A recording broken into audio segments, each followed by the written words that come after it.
La journée mondiale de la santé mentale, c'est le 10 octobre. La santé mentale, notre bien-être psychique, ça nous concerne tous. Longtemps tabou, encore pas forcément accessible pour toutes et tous. La prise en charge des affections mentales, c'est pourtant majeur, indispensable. Et c'est l'une des causes que défend notre invité du jour, Jean-Victor Blanc, bonjour. Bonjour. Jean-Victor, vous êtes psychiatre à l'hôpital Saint-Antoine à Paris. Vous êtes également prof à la Sorbonne. Votre spécialité, c'est la prise en charge de patients dépendants et l'accompagnement des personnes qui portent des troubles bipolaires.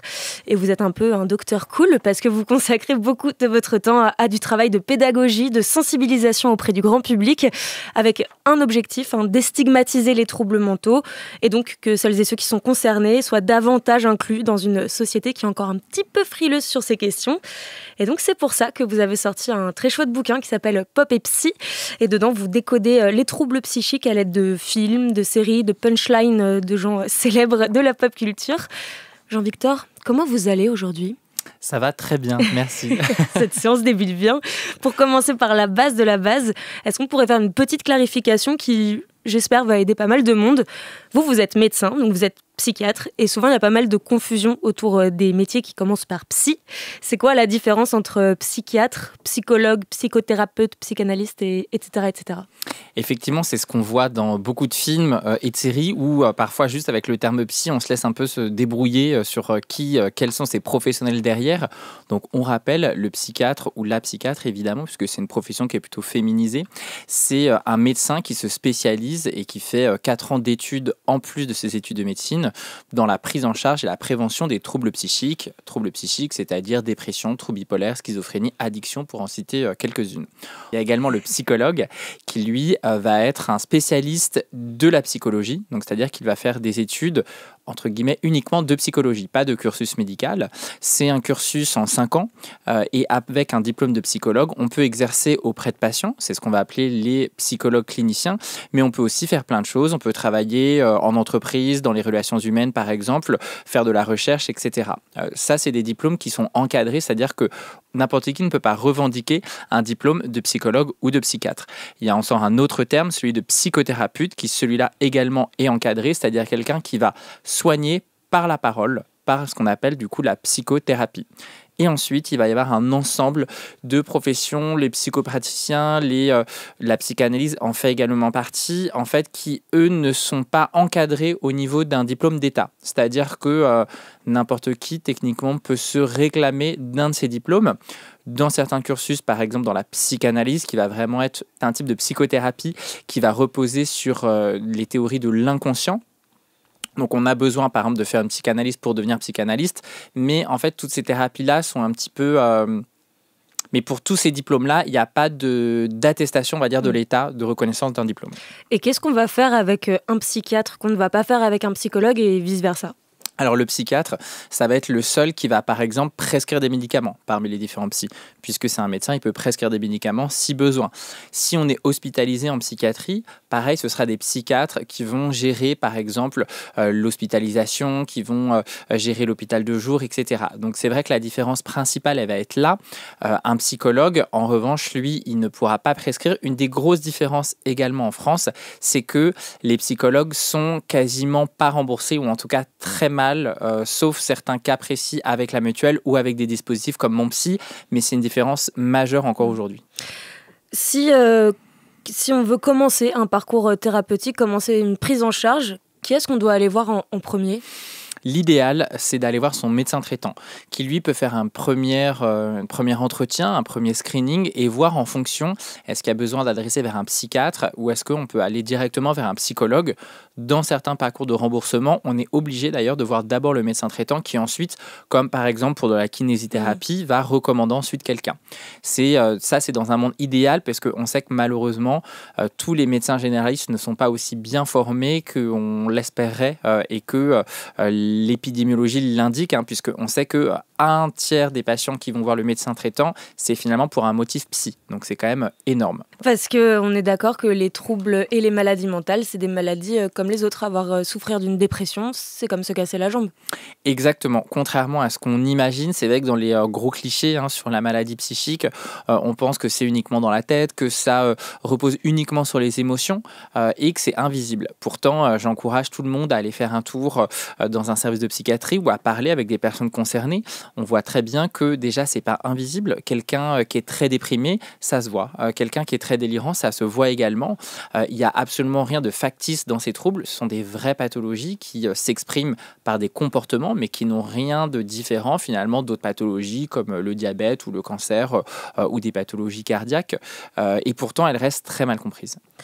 Si on a décidé de se prendre en charge, c'est déjà bien, mais ensuite il y a plusieurs freins qui existent quand même malheureusement, notamment si on est jeune, qu'on n'a pas forcément de revenus stables.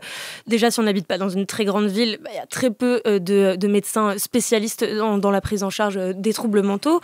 Et ça peut aussi coûter très cher, des psychiatres pas forcément remboursés intégralement, des thérapeutes, donc des psychologues à 100 € la séance. Comment on fait pour se soigner si on n'a pas beaucoup d'argent et qu'on est pressé ? Alors malheureusement, il n'y a pas de solution miracle. On va dire qu'il y a plusieurs cas de figure. Il y a le cas de l'urgence, c'est-à-dire quelqu'un qui a des idées suicidaires, quelqu'un qui développe des troubles du comportement, quelqu'un qui commence à avoir des hallucinations. Et là, en cas d'urgence, pour le coup, en France, il y a un accès direct, c'est-à-dire vous allez aux urgences, chose qui est assez peu connue, mais aux urgences, dans tous les services d'accueil d'urgence, il y a un psychiatre de garde qui est là et qui permet, on va dire, d'évaluer et de pallier aux cas les plus extrêmes et les plus urgents. Donc ça, c'est déjà une chose. Ensuite, pour tout ce qui va relever de l'urgence relative, voire sans urgence, c'est vrai que ça va être un parcours classique, alors soit en passant par le médecin traitant. Pour les étudiants, il y a aussi souvent des services de santé qui existent adossés à l'université, avec le système des BAPU par exemple, qui du coup vont permettre d'avoir un accueil spécifique et gratuit pour les étudiants. C'est pas pour tout le monde, mais c'est déjà pour une partie. Et finalement, on va voir qu'en fait, ça va faire une petite mosaïque quelque part pour que chacun puisse trouver des soins, avec ensuite tout ce qui va être le système public, notamment le système qu'on appelle les CMP, qui sont des centres de consultation gratuits qui dépendent du service public, auxquels normalement tout le monde a accès en fonction de celui d'habitation. Quand je dis normalement, c'est qu'en fait, ils sont complètement saturés. Il y a également des centres qu'on appelle les XAPA, qui sont des centres spécialisés dans la prise en charge des addictions. La santé mentale, ça a été déclaré grande cause nationale par le Premier ministre Michel Barnier. Qu'est-ce que vous en attendez de cette déclaration, de cette volonté de mettre la santé mentale au premier plan des causes politiques ? Avant tout, on rappelle qu'il y a eu tout un travail qui a été fait en amont et que cette grande cause nationale, si elle est sortie de la bouche du Premier ministre, ça faisait longtemps que beaucoup d'acteurs, beaucoup d'associations, beaucoup de fondations travaillaient au corps le gouvernement pour obtenir ce label grande cause. Donc c'est vrai que ça a pu paraître étonnant que d'emblée, dès le début de ce mandat, se soit annoncé. Mais en fait, ça faisait très longtemps que c'était dans les cartons. On est plutôt content que ça sorte parce que, avant tout, ça va donner une visibilité. Ensuite, on est extrêmement vigilant au fait qu'on ne veut pas que ça soit uniquement de la com. On veut que ça dépasse uniquement, par exemple, une campagne d'information, mais qu'il y ait aussi des moyens qui soient alloués aux soins parce qu'on voit bien que ça peut être quelque part contre-productif, voire dangereux, si on continue d'encourager les gens à prendre conscience de leurs troubles et à aller se faire soigner, mais si en face de ça, il manque, et c'est le cas malheureusement aujourd'hui, moi je suis médecin dans le service public, donc je suis très conscient de ce problème, tous les services sont complètement saturés, donc il y a vraiment besoin de à la fois en parler, faire de la pédagogie, ça je suis 100% convaincu, mais en même temps donner des moyens au système de soins. Il y a des exemples assez parlants, le dispositif santé psy étudiant, donc, qui est destiné, comme son nom l'indique, aux étudiants pour rendre la prise en charge plus accessible. C'est 12 séances gratuites pour les jeunes. Comment est-ce qu'il fonctionne ce dispositif et est-ce qu'il fonctionne bien ? Alors, il a été annoncé un peu en grande pompe dans le post-Covid. On en espérait beaucoup et c'est vrai que le constat, c'est que c'est encore un petit peu insuffisant, notamment parce que les psychologues qui s'inscrivent dans ce dispositif sont très mal remboursés. Enfin, en gros, la consultation est à 30 €, ce qui n'était pas du tout suffisant par rapport à la charge de travail. C'est quoi la moyenne d'une séance psy en France ? C'est pas 30 €. Bonne c'est question, plus. mais je dirais que pour mes patients en général, pour un psychologue, ça tourne autour de 60 € minimum, quoi. C'est vrai qu'en dessous de ça, c'est très difficile en fait de gagner sa vie. C'est des séances qui sont longues, etc. Donc en général, on est plutôt aux alentours de 60 €. Ce dispositif, il vient d'être un petit peu réhabilité puisque maintenant c'est 50 €. Donc on espère que ça va permettre à plus de psychologues de s'inscrire dans ce dispositif qui, encore une fois, il n'est pas mauvais, mais il devrait être carrément plus étendu. On va faire un petit jeu que vous connaissez bien. Si ça vous dérange pas, on va détruire quelques clichés avec des petites précisions sur ces clichés et surtout sur les mots qui sont derrière ces clichés-là. Si je vous dis l'hôpital psychiatrique, c'est comme dans le film Vol au-dessus d'un nid de coucou, genre un asile de fous où on met des camisoles. Il y a quoi de vrai là-dedans ? Il n'y a rien de vrai. Ce qu'on va avoir dans Vol au-dessus d'un nid de coucou et ce qu'on voit dans beaucoup de documentaires encore, ça va être une toute petite partie, c'est-à-dire la minorité, c'est moins de 1 à 2% des hôpitaux psychiatriques qui vont être réservés aux personnes extrêmement violentes ou qui, par exemple, ont un trouble psychique, mais aussi des problèmes avec la justice. Dans l'ensemble des soins en psychiatrie, déjà, ça va être des services qui vont être dits ouverts, c'est-à-dire que c'est pas enfermé, avec des personnes comme vous et moi, qui à un moment ont une fragilité, à un moment ont un passage à vide et peuvent se retrouver hospitalisés. C'est ce qu'on voit par exemple dans le très beau film Les gens normaux n'ont rien d'extraordinaire, où on voit finalement très bien un peu la banalité finalement d'un service de psychiatrie.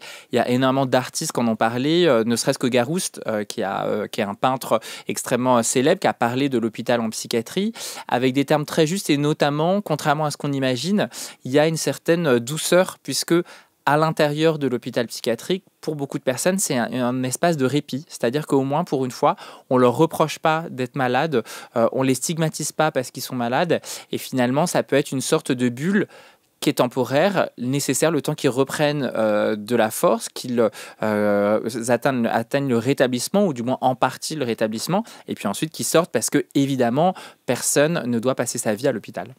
Cliché numéro 2, alors acteur studio, waouh, il change de mood en une demi-heure, il est complètement bipolaire.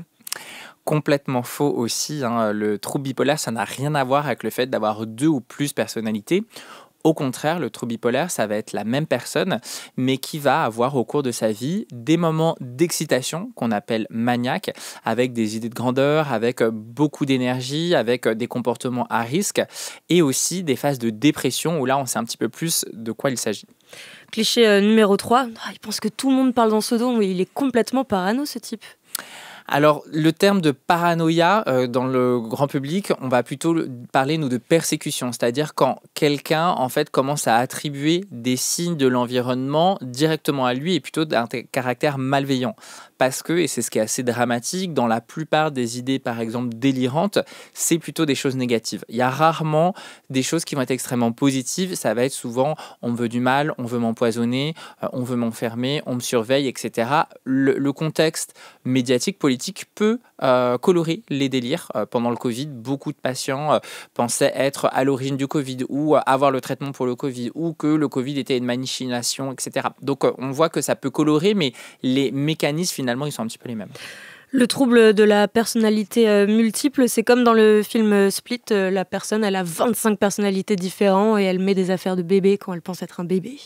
C'est effectivement un trouble qui est quelque part un peu problématique, le trouble dissociatif de l'identité, parce que c'est un trouble qui est très fréquent dans la pop culture. Il y a beaucoup de films, beaucoup de séries sur ce trouble. Pourtant, en psychiatrie, il est relativement rare. Moi, j'en ai jamais vu à l'hôpital, alors que n'importe quel soignant en psychiatrie a déjà vu des patients atteints de schizophrénie, de troubles bipolaires, de troubles borderline, d'addiction. Je veux dire, c'est des pathologies qui sont fréquentes. Le TDI, beaucoup moins, et pourtant, il est très représenté dans la pop culture. Et souvent, il y a beaucoup de confusion autour de finalement ce terme et ce diagnostic qui va être confondu avec la schizophrénie ou le trouble bipolaire. Même dans un film comme le Joker, là, Folie à deux, qui vient de sortir, on voit qu'il n'y a pas de diagnostic qui est porté finalement parce que c'est un ensemble de pathologies qu'il a. Et néanmoins, c'est ce diagnostic qui est plaidé par l'avocate, notamment pour essayer de lui faire échapper à son procès. C'est problématique ça, le fait qu'on ne lui pose pas de diagnostic précis au sein de l'institution hospitalière ? J'avais beaucoup aimé dans le 1 qu'on s'abstienne justement de lui porter un diagnostic parce que c'était vraiment un ensemble de choses neurologiques, psychiatriques, avec des hallucinations, mais c'est aussi son rire, etc. Et dans le 2, j'étais un petit peu déçu que du coup, on revienne sur encore ce diagnostic un petit peu farfelu. Voilà, j'ai passé une journée nulle, je suis carrément en dep.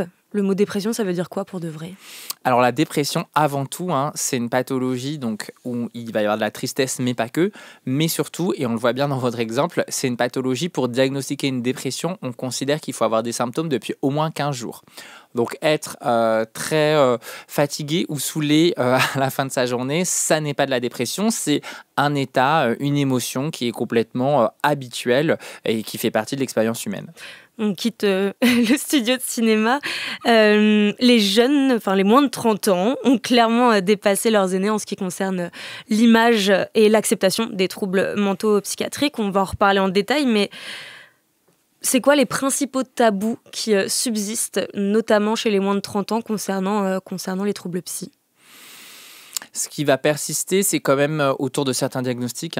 C'est vrai que par exemple, la schizophrénie, on ne voit pas pour l'instant les lignes beaucoup évoluer. On voit que c'est encore très stigmatisé, que c'est très associé à la violence et qu'il n'y a pas du tout eu cette réhabilitation qu'on a pu voir avec le trouble bipolaire, par exemple, à l'aide de séries, de films, de personnalités, de célébrités qui ont parlé, qui ont dit voilà, je suis atteinte de trouble bipolaire.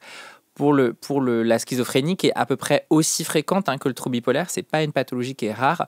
Il n'y a pas eu cette réhabilitation, donc on espère que ça viendra un jour. Cet été, l'assurance maladie a dévoilé des chiffres concernant la prescription de psychotropes chez les jeunes. En 3 ans, depuis le Covid, en fait, ces prescriptions ont augmenté de 20%, et ça fait peur à l'assurance maladie. Donc déjà, les psychotropes, ce sont les médicaments destinés à soigner les troubles mentaux, donc des anxiolytiques si on est anxieux, des antidépresseurs si on souffre de dépression, etc. Bon, voilà, je l'explique à votre place et je me permets, mais pourquoi ce mot psychotrope, il fait quand même un peu peur? On voit que tout ce qui est adossé avec psycho, psychose, ça continue de faire peur. C'était le cas également de l'ancien mot C'est le cas également de l'ancien terme pour parler de trouble bipolaire. On parle de psychose maniaco-dépressive qui a été changé tellement il était stigmatisant. Donc derrière les psychotropes, en fait, on voit que c'est une classe de médicaments, ni plus ni moins. C'est ni mieux ni moins bien que d'autres traitements. C'est des choses qui peuvent énormément aider, qui peuvent parfois être complètement inutiles, avoir certains effets secondaires et dans d'autres cas être bien tolérés. Donc on voit bien que derrière finalement cette position très derrière cette position très particulière et derrière cette stigmatisation qu'on porte beaucoup sur les psychotropes et les personnes qui en prennent, finalement on voit qu'il y a beaucoup de psychophobie.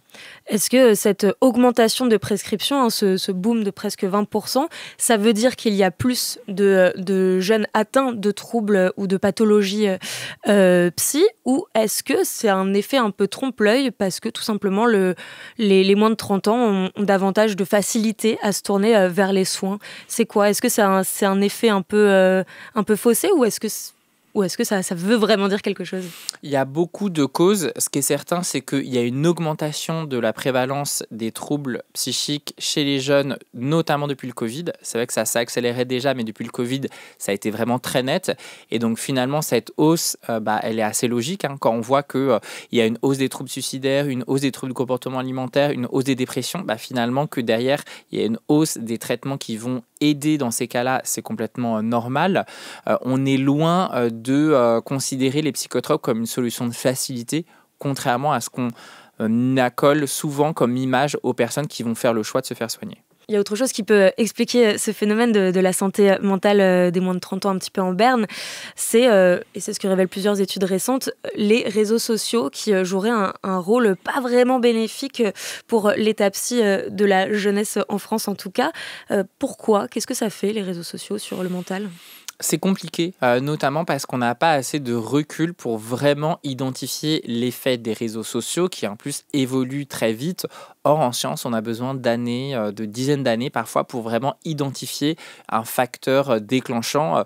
Pour le tabac, on a mis quasiment 100 ans, alors que c'était finalement pas si compliqué, entre guillemets, versus évaluer l'effet de TikTok ou de Facebook il y a quelques années, qui aujourd'hui est complètement désuet, etc. Donc on voit bien que ça évolue très vite.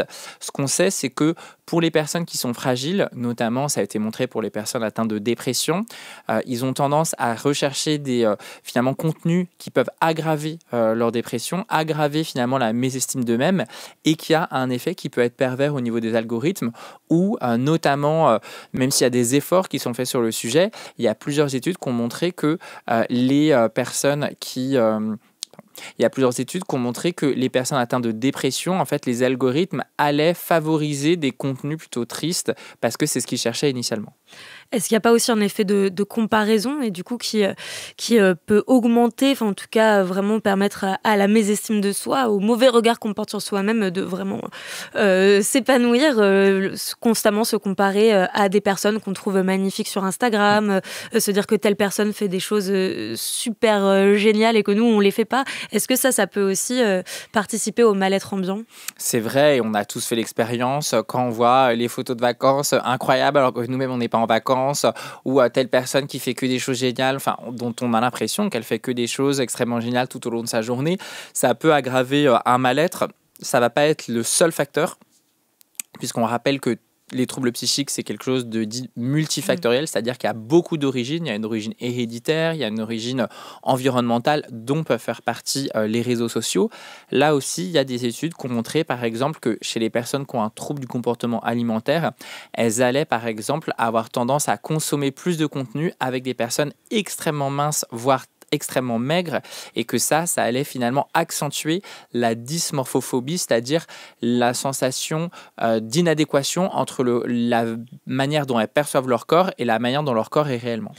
Après, il y a quand même des effets très bénéfiques des réseaux sociaux concernant la santé mentale. C'est vrai que notamment depuis le Covid, la jeunesse s'est pas mal emparée de ces outils en fait pour parler de santé mentale, pour faire émerger un dialogue concernant ces sujets et notamment donner de bonne représentation de ce que c'est d'être atteint de maladie mentale, avoir une personne, une influenceuse qu'on aime bien, qui parle du fait qu'elle a fait une dépression il y a 3 ans et que maintenant elle est heureuse, ou que même à ce moment-là elle arrivait quand même à faire des choses ou pas d'ailleurs. Ça, est-ce que c'est un bon outil? C'est une façon pour les personnes qui consomment ce genre de contenu de peut-être oser demander de l'aide?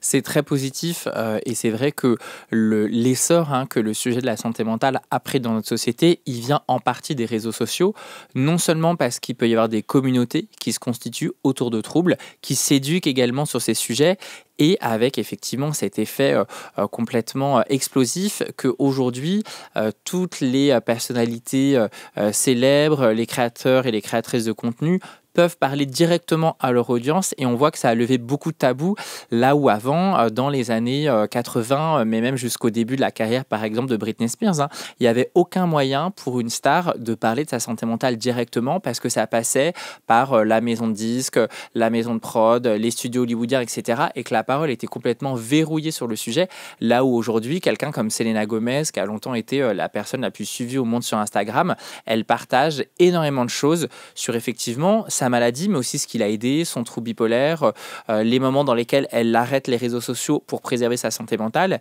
et que ça, c'est vraiment très positif. Au risque d'être un tout petit peu négative, par contre, est-ce qu'il n'y a pas quelques effets pervers de cette création un peu prolifique de contenu concernant la santé mentale, parce que ça vient parfois de scientifiques, de médecins, de personnes vraiment concernées, et parfois d'influenceurs, d'influenceuses qui sont assez éloignés de ces sujets-là, et il y a quand même une tendance qu'on peut peut-être voir dans notre entourage parfois, à l'autodiagnostic. Ah, moi aussi, j'étais vraiment en forme il y a 2 mois et je ne le suis plus du tout. Peut-être que je suis bipolaire. Qu'est-ce que ça a de mauvais, ou pas d'ailleurs, l'autodiagnostic?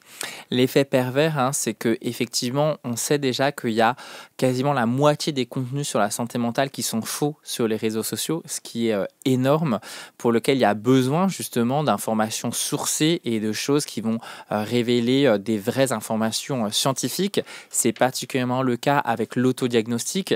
On ne peut pas faire un diagnostic de trouble hyperactif ou de trouble du spectre de l'autisme en une vidéo de 30 secondes et 7 signes sur TikTok. C'est pas possible. Pourtant, et là aussi, ça repose sur finalement l'économie des algorithmes. C'est extrêmement saisissant. On se dit, là, vous êtes fatigué à la fin de la journée. Quand on vous parle trop, vous avez du mal à vous concentrer. Vous faites que de regarder votre téléphone. Vous avez un trouble hyperactif. Non, en fait, c'est des signes qui sont tellement banals et tellement communs que tout le monde peut se reconnaître dedans. Et effectivement, ça, c'est un piège. Donc, si autodiagnostic il y a, ou en tout cas, s'il y a information, avant tout, 1, vérifier les sources, et 2, confronter ça, si on en ressent le besoin et si ça nous cause une souffrance, avec un avis professionnel. Il reste quand même certains tabous, notamment concernant l'addiction. Il y a certaines images qu'on a du mal à s'enlever de la tête parfois, hein. L'addiction, c'est soit un vieil alcoolique qui boit son flash de whisky sur un banc, ou bien des junkies un peu cool en mode Requiem for a Dream qui se piquent dans une cave. Le visage de l'addiction, notamment en ce qui concerne les jeunes personnes dépendantes, ils changent énormément. Ils sont plus aisés. Ils appartiennent parfois de plus en plus à des professions intellectuelles dites supérieures. Pourquoi et qu'est-ce que ça veut dire ce changement de profil chez les personnes dépendantes ? On voit que là aussi, ça évolue, ça suit un petit peu l'évolution globale sur la santé mentale. Ce que moi je retiens de ces évolutions et qui est très positif, c'est qu'on voit qu'il y a beaucoup plus de tolérance pour les personnes sobres, c'est-à-dire qu'ils vont choisir, pour une raison X ou Y, liée à une maladie addictive ou pas, de ne pas consommer de substances, notamment l'alcool. Et que ça, c'était encore très tabou il y a quelques années, ça l'est encore dans beaucoup de classes d'âge, hein. Au-delà de 30 ou 40 ans, on n'est pas du tout sur ce mouvement sober friendly, mais on voit que ça tend à se diffuser, c'est plutôt encourageant. Moi, je prône pas l'abstinence, je pense pas que ce soit la solution de prohiber l'alcool et toutes les substances, puisqu'on voit bien que ça n'empêche pas la consommation. En revanche, qu'on ait une meilleure tolérance pour les personnes qui font le choix de ne pas consommer, et juste qu'on respecte ce choix sans forcément, même sans leur poser qu'on respecte ce choix sans leur poser de questions de manière intrusive, je trouve que ça devrait vraiment être le b.a.-ba. Jean-Victor Blanc, merci beaucoup d'être venu nous éclairer sur plusieurs aspects assez majeurs de la santé mentale dans le studio de 15. Je rappelle que le festival Pop et Psy, pour se renseigner davantage sur toutes ces thématiques, c'est jusqu'au 13 octobre à Paris. Toutes les informations sont disponibles sur Internet, si je ne m'abuse. Et je rappelle aussi le nom de votre ouvrage qui porte le même nom, Pop et Psy. Merci beaucoup d'avoir été notre invité aujourd'hui. Merci à vous.